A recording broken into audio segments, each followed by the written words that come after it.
Bonjour à tous, bienvenue dans votre émission 6 minutes chrono, le rendez-vous quotidien de la rédaction de Lyon Capitale. Aujourd'hui, on va parler des perfluorés, ces polluants éternels que l'on trouve à des niveaux anormalement élevés au sud de Lyon, autour de Pierre-Bénite, Oulin, et aussi à côté de Mézieux dans le champ captant d'eau potable. Alors un champ captant qui est fermé depuis plusieurs années.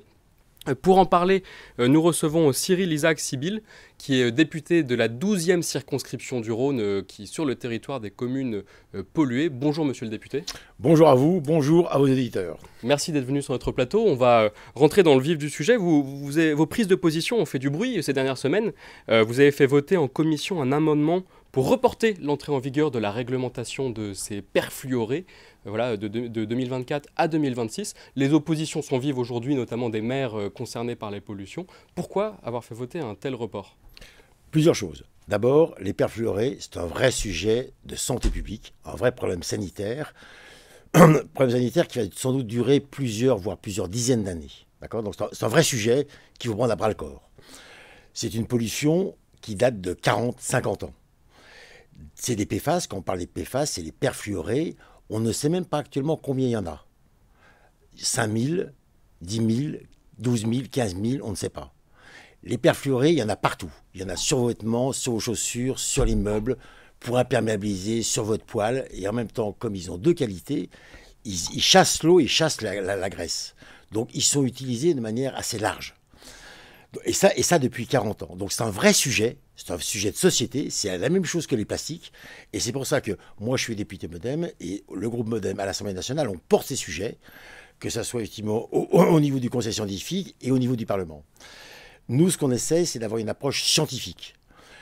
L'amendement dont vous parlez, effectivement, c'était une proposition de loi Lyotte. Ça s'est fait en commission, c'est une loi qui n'a jamais été adoptée et quelque part, par contre, qu'on a voté. Par contre, ce que je veux, moi, c'est donner... Il faut parler de manière scientifique et pas avec émotion de ce sujet. Ce qu'il faut, c'est trouver des solutions moi, ce que je veux, c'est être utile à mes concitoyens. Je suis médecin, je sais ce que c'est qu'une pollution, je sais ce que c'est les problèmes sanitaires que ça entraîne. Et ce que je veux, c'est effectivement, c'est dépolluer et être efficace. Et justement, pour ça, il n'y a pas un principe de précaution à se dire la santé publique bien passe sûr, avant l'économie aussi bien sûr, des entreprises qui utilisent mais bien sûr.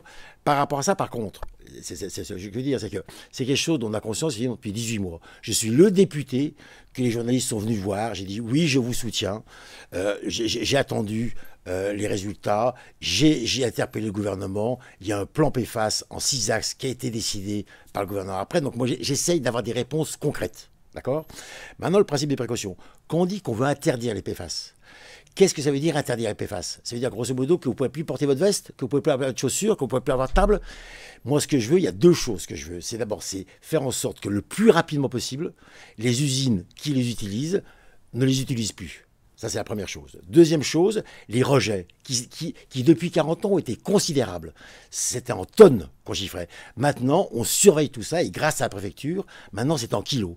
Et l'année prochaine, ils n'en déverseront plus. Après, il y a un autre problème qui est le problème de la pollution historique.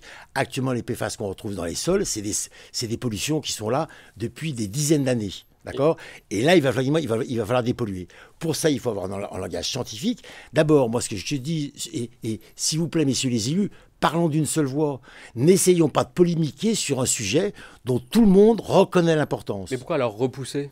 C'est pas repousser. Le principe, c'est concrètement. Là, c'est une réglementation, c'est pas forcément une interdiction. Ce qui est génial, c'est qu'il y a 5 pays européens qui sont plutôt en avance sur nous, qui veulent faire modifier ce qu'on appelle une directive riche de l'Europe. Et je pense que c'est comme ça qu'on sera efficace. Ils connaissent mieux le sujet que nous, ils savent mieux doser les produits, ils ont une certaine antériorité. Moi, ma position, c'est de dire qu'il faut absolument que la France soutienne l'initiative de ces 5 pays pour qu'au niveau européen, on ait des mesures concrètes et efficaces pour stopper les PFAS. Les interdire sans pouvoir les contrôler, ça rime à quoi?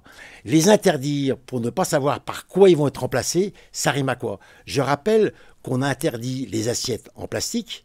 Les assiettes en plastique maintenant sont remplacées par des assiettes en carton. Et sur les assiettes en carton, on met des PFAS. Donc, si on interdit le produit pour qu'il soit remplacé par un produit encore pire, on n'aura rien gagné. Donc, moi, ma plaidoirie, c'est de dire, grosso modo, il faut qu'on parle d'une seule voix, il faut qu'on soit utile, efficace et le plus rapide. au niveau du Rhône, le préfet nous réunit tous, parlementaires, maires, élus de la métropole, tous les services de l'État, pour faire le point tous les mois sur le sujet des PFAS. Et on voit qu'on progresse, qu'on améliore, qu'il y a de moins en moins de PFAS qui sont rejetés. Par contre, qu'est-ce que fait la métropole? Elle fait des sondages et elle se rend compte que des PFAS, il y en a partout. Il y en a même dans l'Est, dans la métropole. Donc c'est un sujet qui est global. Moi, ce que j'aimerais pas, c'est que, vous voyez, moi je suis médecin, j'ai une